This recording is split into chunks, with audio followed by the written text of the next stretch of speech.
We are going to begin with the next chapter, that is regression. लेकिन आज के video में हम पहले देखेंगे कि कोरिलेशन क्या होता है.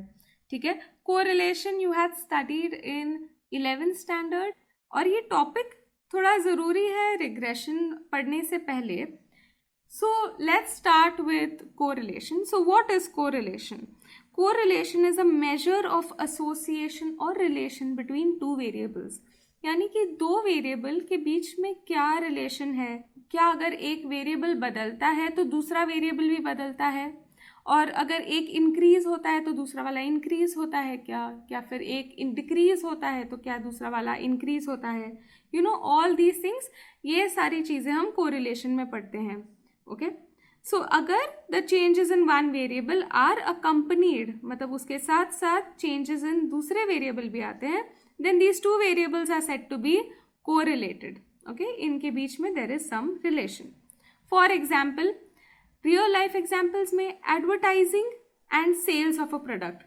ठीक है, अगर आप टीवी पे बार बार देखते रहो कि ये वाली चॉकलेट खरीदो, ये वाला डिओड्रेंट खरीदो, तो फिर बहुत सारी लड़कियां आपके पीछे भागेंगी, तो आप ज़रूर शायद ये प्रोडक्ट खरीदेंगे. तो एडवर्टिजमेंट से सेल्स पॉजिटिवली अफेक्ट होते हैं. तो अगर एडवर्टाइजमेंट आप बढ़ाओगे तो फिर सेल्स भी बढ़ेंगे, right. So they are positively correlated. Okay, now next, duration of exercise and weight loss. Duration of exercise मतलब क्या, कितने टाइम तक हम एक्सरसाइज करते हैं. So if I exercise for a lot of time then weight loss will also be a lot, right. I will lose weight more. तो इसलिए इसमें भी पॉजिटिव कोरिलेशन है. अगर ये बढ़ता है तो फिर ये भी बढ़ता है. ठीक है, अगर सिर्फ duration of exercise and weight लिखा होता, वेट लॉस नहीं लिखा होता, तो एक्सरसाइज ज़्यादा होने से वेट कम होता है. ठीक है, तो इसलिए हम बोल सकते थे कि वो नेगेटिवली कोरिलेटेड होते हैं. Next, number of days of absence and performance in examination. ये तो बहुत ही ज़रूरी है. ठीक है, अगर जितने दिन एब्सेंट रहते हो और एग्ज़ाम में परफॉर्मेंस कैसे रहेगा, जितने ज़्यादा दिन एब्सेंट रहे वैसा ही बुरा परफॉर्मेंस. ठीक है, तो ये नेगेटिवली कोरिलेटेड है. ये बढ़ रहा है लेकिन ये कम हो रहा है. And finally, supply and price. कोई भी चीज़ की जितनी भी ज़्यादा सप्लाई होती है उतना ही उसका प्राइस कम होता है मार्केट में. अगर सप्लाई कम है, जैसे कि गोल्ड कम है, डायमंड्स कम है, इसलिए उनका प्राइस भी ज़्यादा है. जब हम अभी बारिश के महीनों में देखेंगे तो प्याज अब नहीं मिलेगा, तो उसकी सप्लाई कम हो जाएगी, इसलिए उसका प्राइस बढ़ जाएगा. ठीक है, तो इस तरीके से ये सारे वेरिएबल्स, ये दो वेरिएबल्स जब कोरिलेटेड है तो हम उनको कोरिलेशन से पढ़ते हैं.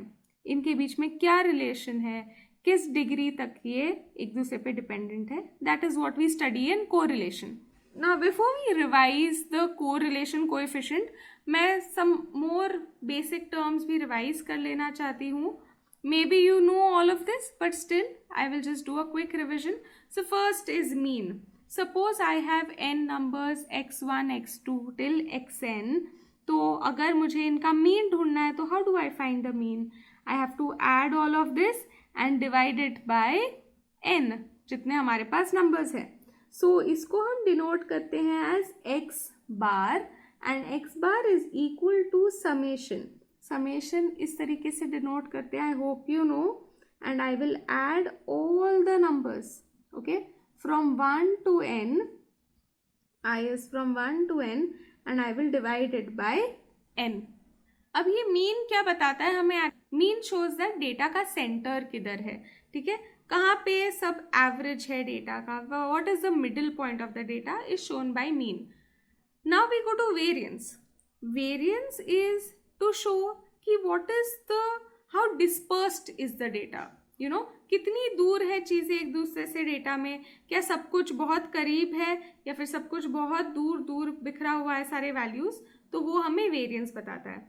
तो वेरिएंस के लिए हम क्या करते हैं, हम पहले हर एक नंबर से हम पहले मीन निकाल लेते हैं. ठीक है, फिर हर एक नंबर को हम मीन से सब्ट्रैक्ट करते हैं. तो मीन क्या है, हमारा सेंटर है ना, तो उससे हम हर एक नंबर सब्ट्रैक्ट करते हैं. फिर हमको इसको पॉजिटिव रखना है करके हम इसका स्क्वायर ले लेते हैं, ठीक है। फिर इन सारे वैल्यूज़ को हम सम करते हैं from i is 1 to n, ठीक है, और फिर इसको हम n से डिवाइड करते हैं, तो हमें क्या मिलता है, we get variance of this number x। इसका और एक नोटेशन भी है, we also represent this by sigma x square. We will come to what is sigma x in a little time. So there is also an other expression for variance. Okay, so let me prove it. So suppose I have this. What if I square this and open this? So I get that xi square minus 2xi x bar plus x bar square.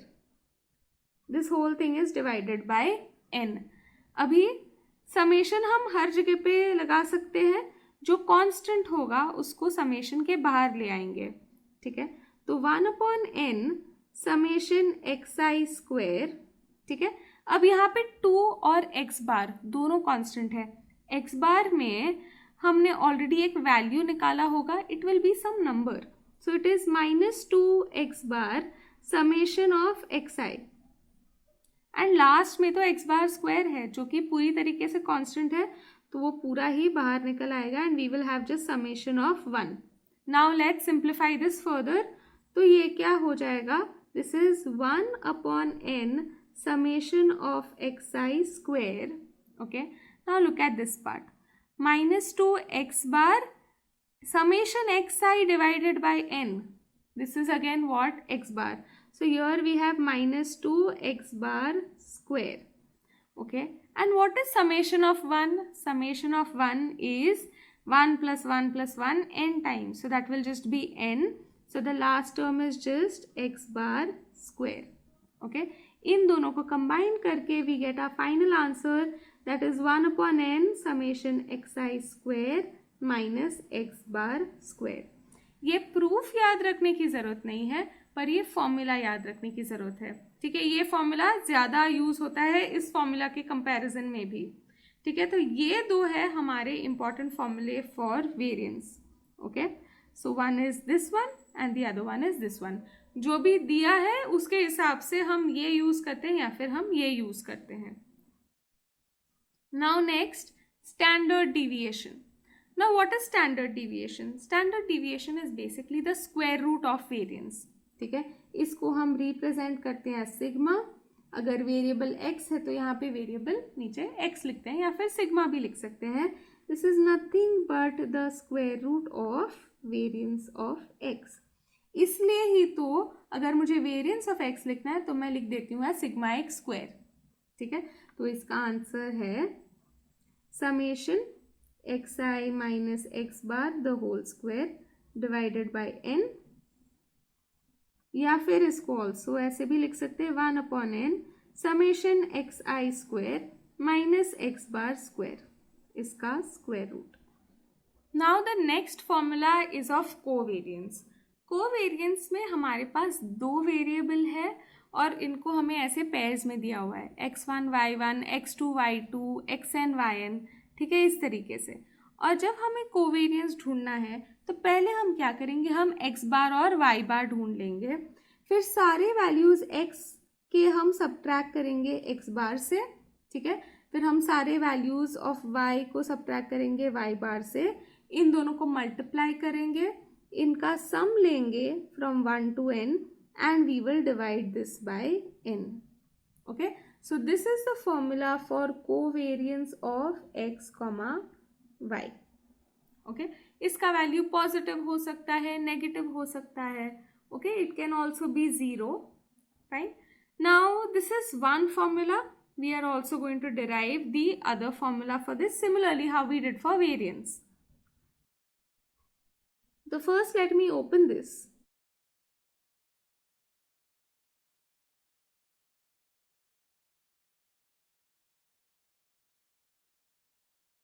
Now what we will do is हम summation को spread करते हैं हर एक term पे, तो we get 1/n।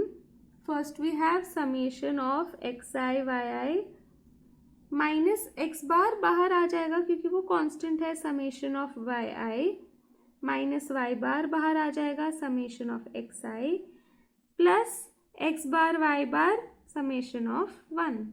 ठीक है, अब इसके बाद हम ये n को अंदर ले जाते हैं तो हमें मिलता है that this is summation x I Y I divided by n, right. उसके बाद यहाँ पे we get summation Y I by n, तो यहाँ we get minus x bar Y bar, इधर भी we have summation x I upon n, so it is minus Y bar X bar, and यहाँ पे तो ये समेशन 1n होगा तो ये कट हो जाएगा करके we have plus X bar Y bar, एक कट हो जाएगा और हमारे पास एक रह जाएगा, तो हमारा फाइनल फॉर्मूला है X I Y I divided by n minus x bar Y bar. ठीक है, तो ये एक फॉर्मूला है और ये भी एक फॉर्मूला है। मोस्टली ये वाला यूज़ होता है, लेकिन अगर डेटा के हिसाब से कभी कभी ये भी यूज़ हो जाता है। ठीक है, तो ये दोनों ही फॉर्मूले हैं। Next concept is of correlation coefficient. अब हमें कोरिलेशन कैलकुलेट करना है तो हम किस तरीके से करते हैं। So correlation coefficient is denoted as R, okay, and this is nothing but covariance of x comma y divided by standard deviation of x into standard deviation of y। ठीक है, अब मैं इसके सारे पॉसिबल फॉर्मूले लिखती हूँ इसको ओपन करके। तो लेट्स से कि मैं पहले जो सबसे बेसिक वाला फॉर्मूला है वो हर जगह पे यूज़ करूँ तो मुझे क्या आएगा। Okay, so covariance will be what, it is summation x i minus x bar into yi minus y bar divided by n, this whole thing divided by square root of summation xi minus x bar the whole square divided by n, and into ये sigma y भी है ना, तो ये होगा summation yi minus y bar the whole square divided by n। Note that ये जो square है और ये स्क्वायर रूट ये कट नहीं होता, पहले हमने स्क्वायर किया है फिर हमने समेशन किया है। ठीक है, तो ये इस तरीके से स्क्वायर रूट है। नाउ इफ़ यू ऑब्जर्व यहाँ पे ये n स्क्वायर होता, स्क्वायर रूट से बाहर निकलता तो n होता, ये इस n के साथ कट हो जाएगा, तो हमें मिलता है कि we have just summation x i minus x bar into y i minus Y bar divided by square root of summation x i minus x bar square into summation of yi minus y bar square। ठीक है, ये एक formula है। अगर हम दूसरी तरीके से करें तो वो मैं यहाँ पे लिखती हूँ, we can get that r is equal to, यहाँ पे I can write this as X I Y I divided by n minus x bar Y bar, ठीक है, divided by square root of summation x I square by n minus x bar square into 1 upon n summation yi square minus y bar square। Okay, ना इसके बाद हम एक और चीज़ भी कर सकते हैं, इसको सिंप्लीफाई करने, या फिर इधर भी रख सकते हैं, it is not a problem. Okay, so we can multiply this n over here and we could get summation xi yi in minus n x bar y bar। ठीक है, पर इधर भी रख सकते हैं, it is absolutely fine. Okay, now let's look at the next part, that is the interpretation of the correlation coefficient. तो ये जो r है उसका क्या मतलब है, पहले तो ये r की जो वैल्यू है वो 1 और -1 के बीच में है, मतलब ये -1 हो सकता है और 1 हो सकता है, और उसके बीच की सारी वैल्यूज हो सकता है, उसके बियॉन्ड नहीं हो सकता। ठीक है, जब ये -1 होता है तब ये परफेक्ट नेगेटिव कोरिलेशन होता है, जब ये +1 होता है it is perfect positive correlation, जब ये 0 होता है देयर इज 0 कोरिलेशन। इस सारे पार्ट में वो पॉजिटिव होता है, इस सारे पार्ट में नेगेटिव होता है। जैसे वो 1 के करीब होता है वो बेटर कोरिलेशन होता है, ज़्यादा स्ट्रॉन्ग कोरिलेशन होता है, यहाँ पे वो थोड़ा वीक होगा। ठीक है, और यहाँ पे भी -1 के पास में होगा ज़्यादा, जैसे कि -0.8 है, -0.9 है, तो it is strong negative correlation. Negative correlation मतलब क्या कि एक वेरिएबल अगर इंक्रीज होता है तो दूसरा वाला डिक्रीज होगा, उल्टे डायरेक्शन में जाएंगे, ठीक है। यहाँ पे एक इंक्रीज होगा तो दूसरा वाला भी इंक्रीज होगा, एक डिक्रीज होगा तो दूसरा वाला भी डिक्रीज, यहाँ पे उल्टा चलेगा, यहाँ पे सेम चलेगा, okay. Now just for you to get a feel of how do the sums look like, I will solve one question. मैं कैलकुलेशंस पे ज़्यादा फोकस नहीं करूँगी, I just want you to understand कि हम किस तरीके से इसका आंसर ढूंढते हैं। So find the correlation coefficient between x and y for the following data. तो हमें x के कुछ वैल्यूज दिए हैं, y के कुछ वैल्यूज दिए हैं, these are two variables and we have to find the correlation coefficient, यानी कि हमें r ढूंढना है, ठीक है। तो अब यहाँ पे first thing what I have to do is I have to find x bar and y bar, ठीक है। तो पहले तो x का टोटल करना पड़ेगा, तो x का total is 45, okay. Now next I will also have to find the total for y, that is 135, okay. Now what else do I need? मेरे पास जो फॉर्मूले है ना, मैं पहले वो लिख देती हूँ ताकि you will get an idea कि what all I need. So if I have to calculate covariance, okay, of x and y, then the formula is 1 upon n summation xi yi minus x bar y bar. अब चलो x बार y बार के लिए हमारे पास total तो है, तो अभी उसको n से डिवाइड करेंगे तो ये तो आ जाएगा, हमें xi yi ढूंढना है, तो वो हमारा एक गोल है, ठीक है। उसके अलावा मुझे स्टैंडर्ड डिविएशन भी चाहिए, तो उसका फॉर्मूला है 1 upon n summation xi square minus x bar square, ठीक है। तो इसके लिए I want summation xi square, so I have to find xi का स्क्वायर, ठीक है। Basically this is xi and this is yi, okay. And then I also have to find sigma y, so I have to use the same formula but for y, so this is 1 upon n summation yi square minus y bar square, तो I have to also find yi square, ठीक है। और फिर उसका summation करना है, तो पहले तो ये वाले कॉलम को हम कैसे फाइंड करेंगे, we will square each of these values, okay, here, fine, and then I will add it up. So let me fill that up.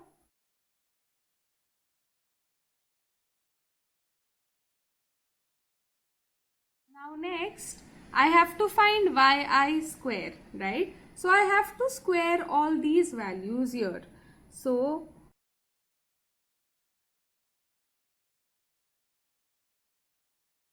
इन सबको भी ऐड कर दिया है मैंने। अब नेक्स्ट हमें xi yi ढूंढना है, उसके लिए हमें क्या करना होगा, we will have to multiply these two columns, so this is 12, 22,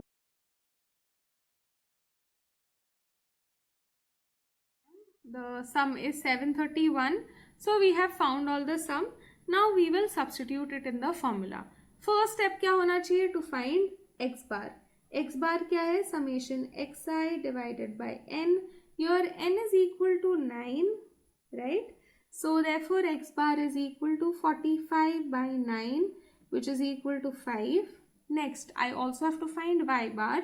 So y bar is equal to summation yi divided by n, which is 135 divided by 9, right, which is equal to 15. Now next I want to find covariance, okay, कोई भी ढूंढ सकते हैं, but I am going for covariance first. So covariance of xy, as I have already written down the formula, is 1 upon n, ठीक है, into summation xi yi, मतलब 731 minus x bar into Y bar. X बार क्या है 5 और Y बार है 15, ठीक है। पहले करेंगे 731 डिवाइडेड बाई 9 और उसके बाद करेंगे 5 इंटू 15, ठीक है, और फिर उन दोनों को सब्ट्रैक्ट करेंगे। तो मैं डायरेक्टली आंसर लिख रही थी, answer is 6.22, okay. Now next I want to find sigma x. Sigma x का फॉर्मूला होगा 1/9 summation of xi square, that is 285, ठीक है, minus x bar square, that is 25, okay. So when you find this, you will find the answer to be 6.66 का square root. Sigma y is equal to 1 upon 9. So the summation of yi square is 2085, and we have to subtract by 15 square, right? And here also, if you find the answer, you will get it to be 6.66, okay, by calculation. Now our final answer of r is equal to covariance of x comma y divided by sigma x and sigma y. So this is 6.22 divided by square root of 6.66 into square root of 6.66. तो actually क्या हो जाता है, क्योंकि ये दोनों square root के अंदर वाले टर्म सेम है, तो root a into root a हो जाता है. So we get this is 6.22 divided by 6.66, okay, and on dividing I get that the answer is 0.93. Okay, so I hope you have understood how do we find the correlation coefficient. This will be useful in our chapter on regression.